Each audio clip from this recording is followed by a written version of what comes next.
Burchate, Belchite, Belmez, el Hospital del Tórax o el edificio de la Diputación de Granada son solo algunos ejemplos.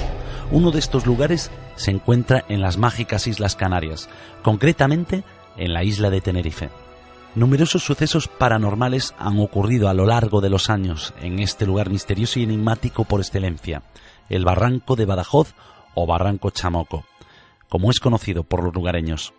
Luces misteriosas, seres alados o blancos, avistamientos ovni, apariciones fantasmales, sonidos y cánticos extraños, pirámides de inexplicable construcción, son simplemente un pequeño ejemplo de lo que sucede en este paraje natural de Tenerife. Esta noche hablará de él nuestra compañera Gema López. Buenas noches, Gema. Buenas noches, Eduardo. Buenas noches, Nuria. Un saludo a todos los oyentes. Un lugar sorprendente el que nos traes esta noche. Pues sí, Eduardo, un lugar con sucesos muy extraños y que ocurren cosas muy raras. Bueno, ¿qué tal las vacaciones, Gema? Bien, cortitas, pero bien. Una semanita al lado del mar siempre viene bien. Eso no cabe duda. Bueno, ¿qué nos vas a contar de este lugar tan enigmático? Pues como tú has dicho, es un lugar bastante extraño y es conocido a nivel nacional e incluso internacional, pues por la cantidad de fenómenos extraños que cuentan que ocurren en él, desde apariciones de misteriosos seres hasta avistamientos ovni. El caso es que yo creo que debemos comenzar por describir y situar en un mapa el Barranco Chamoco, ¿no, Gema? Pues sí, así es. El Barranco de Badajoz, o Chamoco, se encuentra situado en el municipio de Güímar, en la isla de Tenerife, dentro del paisaje natural protegido de Siete Lomas. Es el cañón más espectacular de la isla, con una cota máxima de altura de 2.259 metros. Está formado por paredes verticales de cientos de metros de altura y separados por pocos metros en el fondo del barranco. Estas paredes están cubiertas de diferentes plantas y a medida que nos adentramos en el barranco, las paredes se van acercando hasta llegar a tocarse, sellando el fondo del cañón y así imposibilitando la continuación del sendero, que solo podría conseguirse con técnicas especiales de escalada. Tanto este barranco como el barranco del río fueron los abastecedores de toda el agua necesaria para los cultivos de medianía y costas del municipio de Güímar. En su recorrido nos encontramos con muchas galerías y cuartos abandonados, construcciones que sirvieron a los mineros en el proceso de la extracción del agua. En su recorrido nos encontramos con muchas galerías y cuartos abandonados y construcciones que sirvieron a los mineros en el proceso de la extracción del agua de las distintas galerías. Su nombre es debido a que el último Mencey, el rey de Güímar, Añaterbe, cedió su territorio a las tropas castellanas en 1496. Después de esto, en la repartición de las tierras conquistadas, este lugar le fue entregado a Juan de Badajoz, que era colaborador del adelantado Alfonso Fernández de Lugo, a quien los reyes católicos habían encomendado esta empresa, y por eso toma este nombre desde finales del siglo XV, Barranco de Badajoz. Anteriormente, los aborígenes guanches y las gentes de hoy en día conocen como Chamoco a esta zona donde se encuentra el barranco.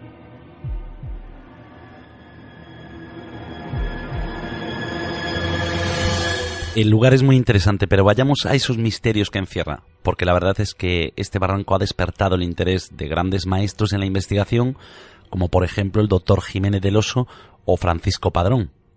Pues sí, Eduardo, así es.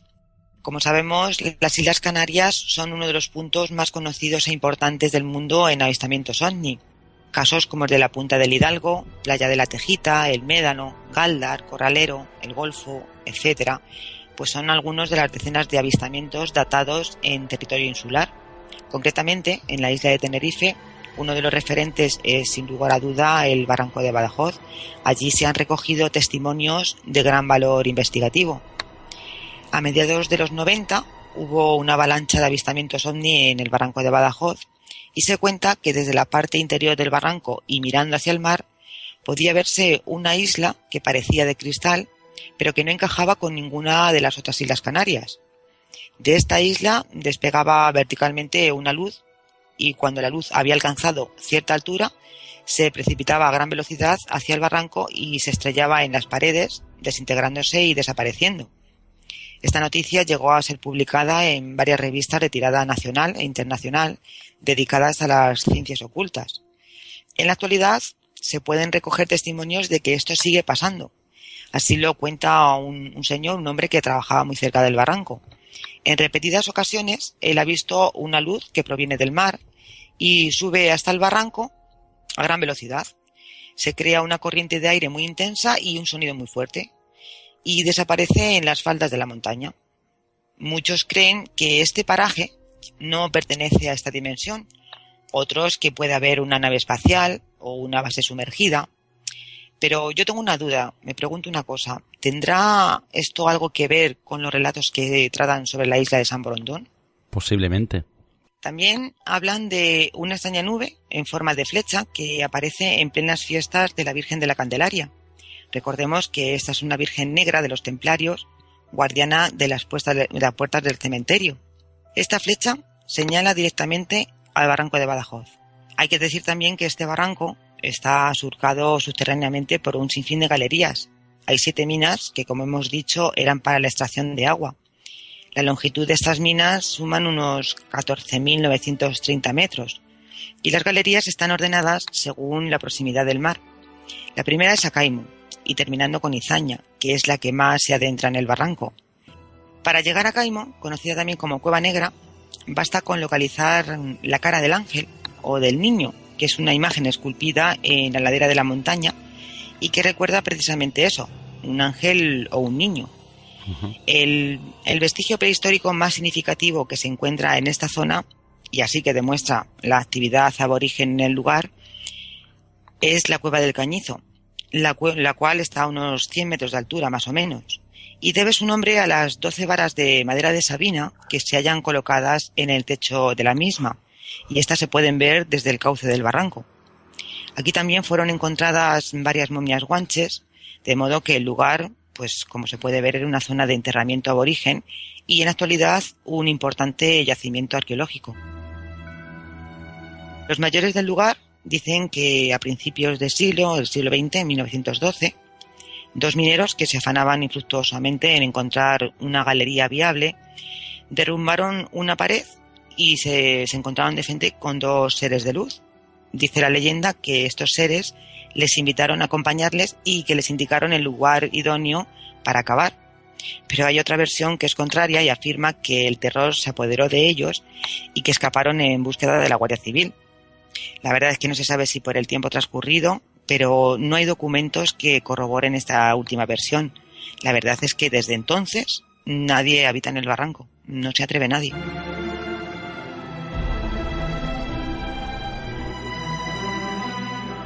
En cuanto a lo que me estás contando, me sorprende que ya por aquel entonces se hablara de seres de luz. Tenemos que dedicar un capítulo a este tipo de encuentros porque son numerosas las personas que se ponen en contacto con nosotros hablándonos de ellos. Así que vamos a aprovechar el momento, si te parece, Gema, y vamos a invitar a todos los despiertos a que nos cuenten sus experiencias en caso de haberlas vivido, y para los que no la hayan hecho, vamos a poner una encuesta en nuestra página web para que nos dejen ahí su opinión acerca de qué creen que pueden ser estos seres. Retomando el tema, Gema, nos hablabas de testimonios de personas que dicen haber visto seres de luz. Pues sí, Eduardo, y lo de que los oyentes nos cuenten sus experiencias me parece una buenísima idea. Siempre de primera mano es cuando más fiables son este tipo de casos. Claro. Y hablando de los seres de luz, pues también se hablan de seres alados. Parece ser que los nazis se encargaron de reclutar a la fuerza a trabajadores tinerfeños y judíos afincados en la isla para realizar trabajos en este barranco, pero trabajos que no especificaron. Lo que sí aseguran es que muchos de ellos murieron allí y que por aquella época también familias enteras desaparecían. Parece ser que todos los que en su momento eran considerados como trabajadores del barranco, lo que eran en realidad eran prisioneros. Los prisioneros que al morir allí, pues sus almas o espíritus quedaban atrapados o simplemente descansan en paz. Hay que recordar que gran parte de la maquinaria que está abandonada y que hoy perdura en el barranco es de origen alemán. En 1991, un grupo de investigadores encontraron en el barranco la empuñadura o el embellecedor de una daga que nos muestra a un ser alado. Si atendemos a las descripciones que las SS hacían sobre la raza pura, podemos observar que siempre estas imágenes venían representadas por seres provistos de dos grandes alas desplegadas. Hoy en día se sabe con certeza que los nazis estuvieron en el archipiélago canario, y no solo eso, sino que además, con el permiso de Franco, se adentraron en nuestra geografía en busca de hierbas medicinales y quién sabe si para encontrar objetos de poder o incluso reliquias místicas. Todo esto ocurría en una época en la que los nazis y su aterradora SS se podían mover por el territorio español con relativa facilidad. También hay una historia del año 2005 de 3 amigos que llevaron a cabo una expedición y que recogieron con todo detalle en un cuaderno de campo. En él relataban que mientras descendían por el sendero, todos tenían la sensación de que algo revoloteaba sobre sus cabezas. De hecho, en muchas ocasiones agachaban la cabeza a la vez por miedo a que algo chocase contra ellos. Casi en un acto reflejo, el destacado fotógrafo Tello Bermejo, sin ver nada, comenzó a disparar su cámara y al revelarla, pues se puede observar un ser que tiene alas. Estas personas alumbraban una y otra vez el cielo para poder iluminar lo que supuestamente volaba por encima de ellos. Al cabo de unos minutos, a aquellos misteriosos aleteos, pues se sumaron los llantos de un niño y unos graznidos muy profundos y extraños, y esto llegó a asustar mucho a los excursionistas. Existen multitud de testigos que afirman haber tenido una experiencia similar. ¿Y en este caso son lo mismo esos seres alados y los seres de luz relatados? Pues esto es otro misterio, Eduardo. Lo cierto es que son varios los testimonios que hablan de estos seres de luz o seres blancos. La historia que es más conocida es la historia llamada La Niña de las Peras. Y cuentan algunos ancianos de Weimar que allá por el año 1910, a mediados de verano, vivía en la zona de San Juan, que es la parte más alta y más antigua del municipio, una familia de campesinos, los cuales tenían una niña que por aquel entonces tendría unos 10 años de edad. Según contó la propia muchacha, 30 años después, todo transcurrió así. Eran las 12 de mediodía y su madre, como hacía a diario, pues se disponía a preparar el almuerzo. Su marido solía venir a esas horas después de una jornada de trabajo. La mujer llamó a la pequeña, que jugaba en la calle con unas amigas, y le dijo que fuese al barranco de Badajoz a traer unas peras para el postre. La niña le pidió a algunas amigas que la acompañasen al barranco, pero todas se negaron a ir. El motivo que alegaron fue relativo a la cantidad de cuevas que había en dicho barranco, y aparte que decían que por las noches se veían luces de ánimas y que se oían llantos de almas en pena.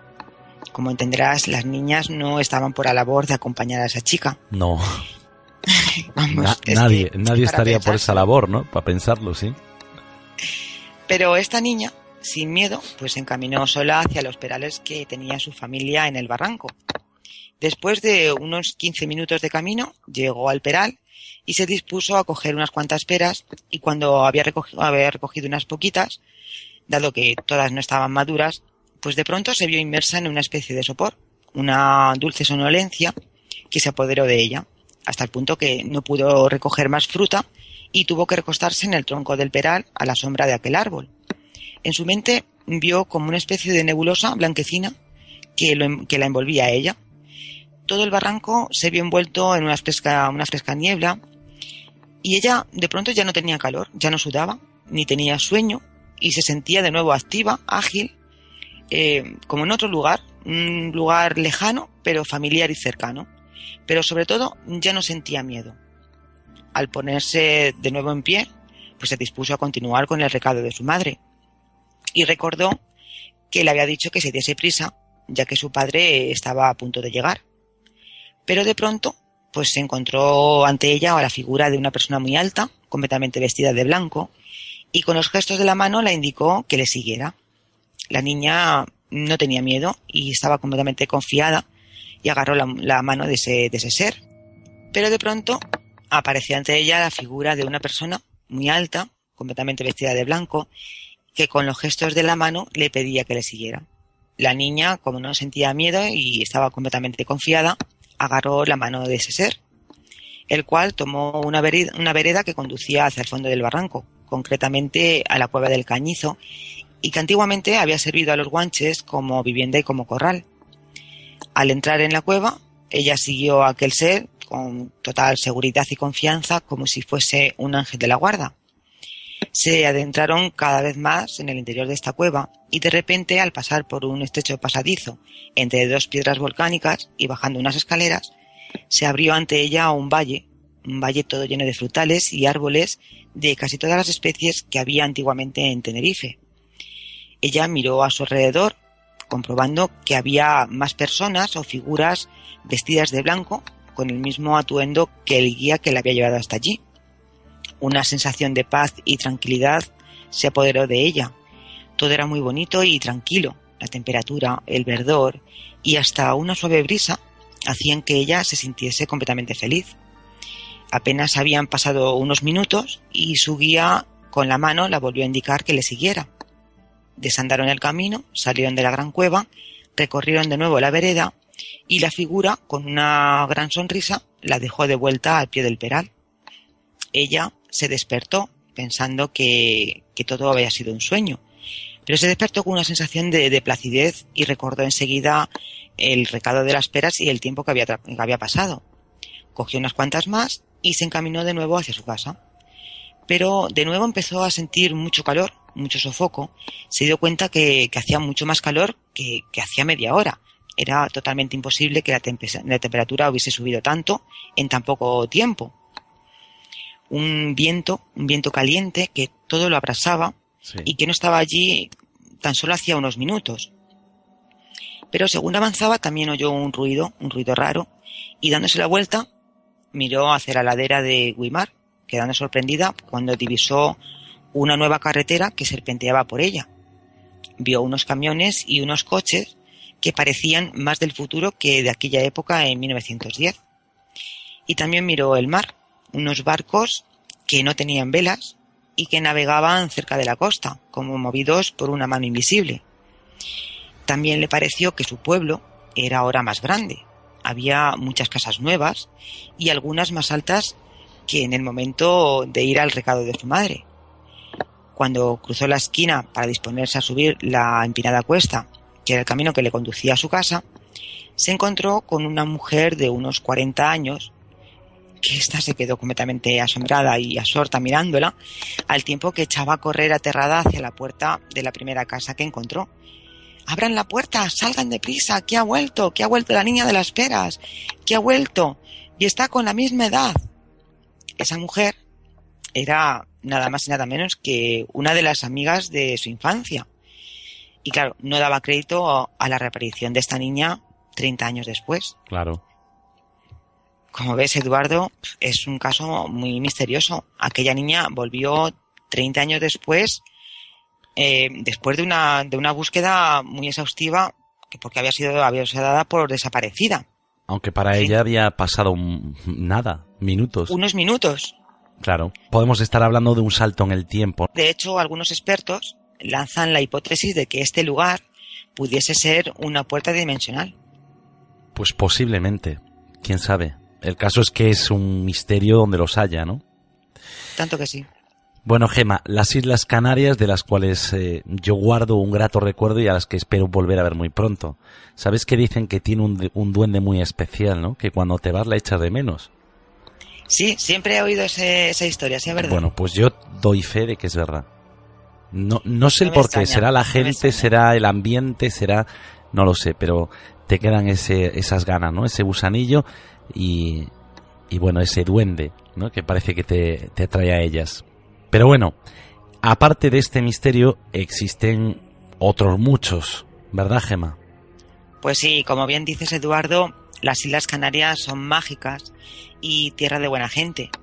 Y desde aquí les mando un saludo muy cariñoso a todos los despiertos y los oyentes canarios, en especial a nuestro compañero Juan Perdomo y a un amigo y oyente del programa, Juan Antonio Méndez, el cual me sugirió hablar precisamente de este interesante lugar.